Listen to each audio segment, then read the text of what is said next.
my name is Oleg, and this is my show, Slavic Words, where we explore the traditional knowledge embedded in Slavic languages and their meanings. Today, the word is genocide. Genocide. So what does genocide mean? Unfortunately, I'm very comfortable talking about genocide. It has been a source of intergenerational trauma for me and my family. And basically, it's a compound word using the Greek root genos, meaning birth, relationality, or a grouping. This is very similar to the Slavic idea of rod, as explored in the Indigenous video, link in the description. And genos is combined with side, which is an English suffix meaning to kill. So basically it means a killing of a group. Examples from my own life history include the famous Nazi death camps, where my ancestors were imprisoned, the Bosnian genocide, from which I am a refugee from, and the ongoing Canadian genocide of Indigenous peoples, where I find myself today. Genocide is a relatively recent word. It was made in 1944 by a Polish Jew named Raphael Lemkin. Link in the description. That's a really interesting story. It's a very useful way of talking about what happened in World War II. As such, all Slavic languages have adopted the word genocide because of its usefulness. Except, there's a notable exception always. We have our special boy language, Polish. The Polish word for genocide is Ludobójstwo, meaning the killing of people. But there is one more outlier in Slavic ideas of genocide. And this is an instance where Slavic people got to name their own genocide, where it was Slavic people perpetrating a genocide against other Slavic people. Of course, I'm talking about the Ukrainian Holodomor, which is going to be the main topic of today's video. But what is the Holodomor? The Holodomor was the Ukrainian genocide by... Wait a minute. I'm in Edmonton. I can just go and show you.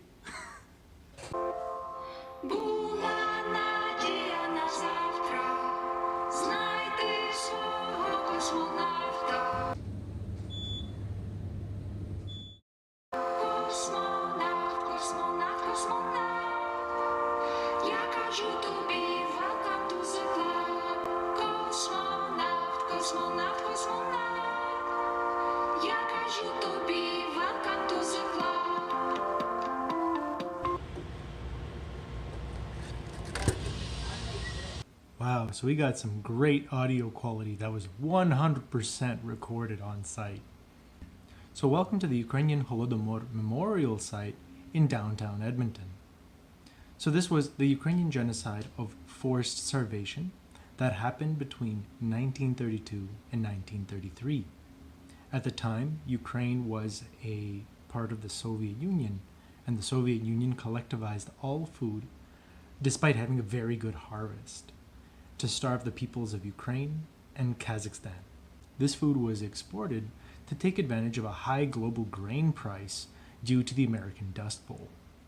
This was also a secret genocide, so the records are poor as the entire event was covered up by the Soviet Union. As such, the death toll is a little bit ambiguous, but it was somewhere between 3.5 million to 10 million people, and some estimates have it even higher. Canada was the first country to recognize the Holodomor as a genocide due to the advocacy of the Ukrainian diaspora that lives here. Thank you, Oleg, for that interesting report from the field out in Edmonton. Now let's get into the meaning of the word Holodomor.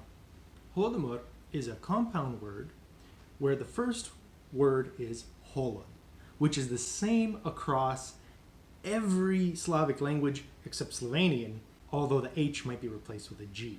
Some version of holod or glad means the word hunger. However, this word tends in all Slavic languages to have a double meaning, hunger and cold. But that cold also tends to mean shade. So if we refer to the Slavic idea of the world tree mentioned in the Indigenous video, That was a good video. You should go check it out.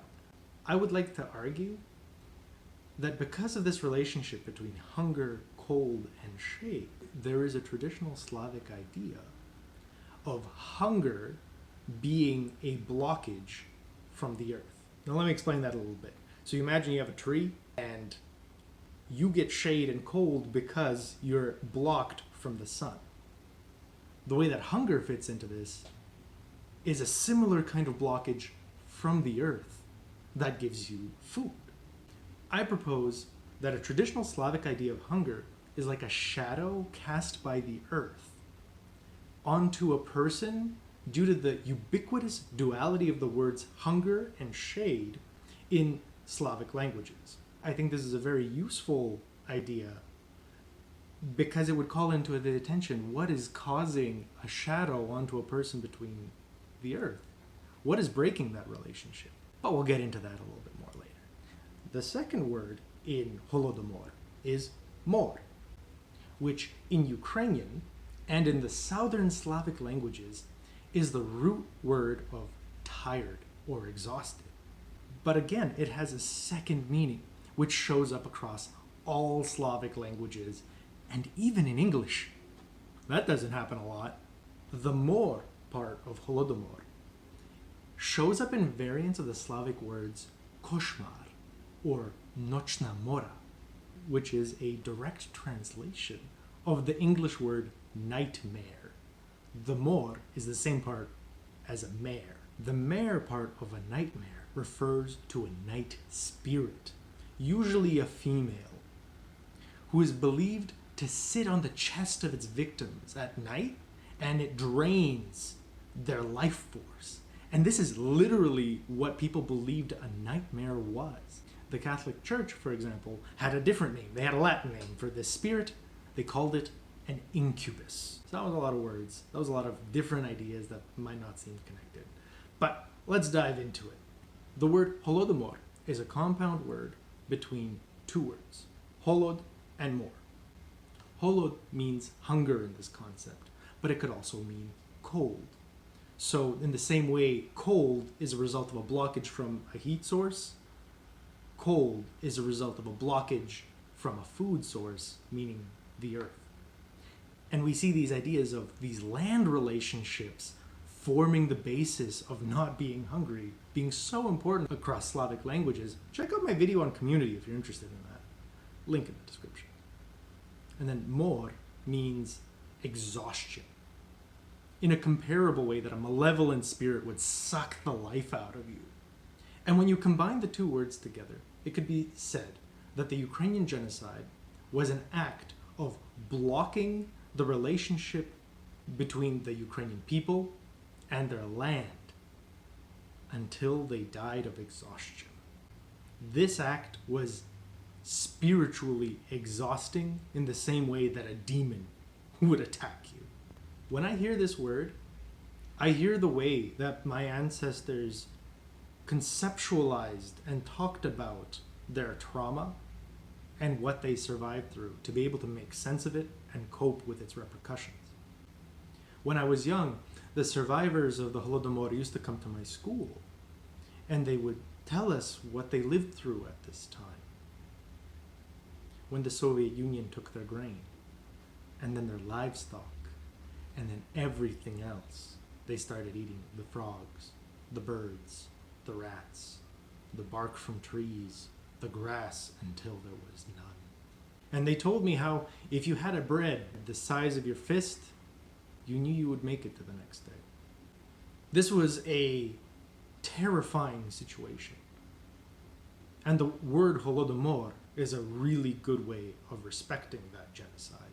That gives you a bit more of an insight of what happened, much more than a generic legal term, genocide might. What I love about the Holodomor monument in Edmonton, for example, is how it's a broken circle. And to me, that represents how a colonial power came into this holistic relationship with the land and interrupted that relationship. And it calls me to want to close that gap. And it makes me think of What kind of land relationships, relationships with people, relationships with the world would be able to close such a gap of pain and death? It calls me to be aware of the kind of relationships that I'm implicated in here in Canada as a settler, and what that might mean to the people around me, to the animals around me, and to the land I live on, and how that is shaped by our colonial powers today. That was a rough episode with a lot of stuff in it. If you like this kind of content, please join me on my series exploring non-nation specific Slavic words, although this one was pretty centered on Ukraine, and the traditional meanings found inside them. Thanks for watching. Take care. Congratulations, you made it to the end of the video. Thanks for watching. If you enjoyed, please like, subscribe, share. If you have an idea for another word that we can explore, please leave it in the comments. Otherwise, I want to leave you with a song recommendation. This week, I want to recommend you the video Shum by Goa. So this is a very famous song. It was just out in Eurovision. It's based on a poem by Ukrainian poet Taras Shevchenko. What I really like about it is sung in the format of a protection spell. It has a lot of repetition. It evokes dancing and ceremony and the magic of the plants around us. It focuses on hemp, and as the song progresses with repetition, we have girls dancing in a field. They harvest the hemp, they braid it, and they sow the next field. What I like happens then is you get a mouth harp kind of focus on that instrument. That instrument is known as a spirit horse. It's what our old shamans would use to spiritually travel across the spiritual world. This was such an important part of Ukrainian culture that it was actually banned by the Soviet Union because of its importance to shamans, not just in Ukraine, but across the Soviet Union. And what the song culminates in is an unbraiding and a dancing celebration with a focus on a drum, on a heartbeat. Basically, the song aims to take what you have, put it away safely, and honor what you have in that difficult time with the hope of coming back stronger. That was a very important song for me, and I wanted to send that to you. And I want to share that hope that in whatever difficult times we have, that will come back. Have a listen. Thanks for watching. Take care.